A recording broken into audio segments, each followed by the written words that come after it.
today's topic is administrative distance in networking. What is AD value? What is administrative distance? Actually, it is a protocol preference value. Directed connected AD value is 0.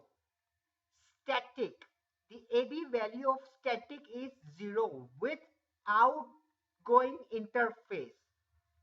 AD value is static 1 with next hop IP. The AD value is RIP is 120. It is distance vector routing protocol. RIP is distance vector routing protocol. The AD value of IS is 115.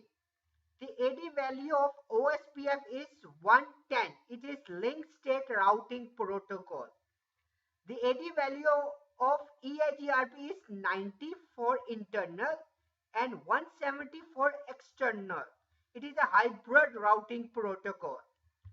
BGP, Border Gateway Protocol. The AD value of BGP is 200 for internal and 20 for external.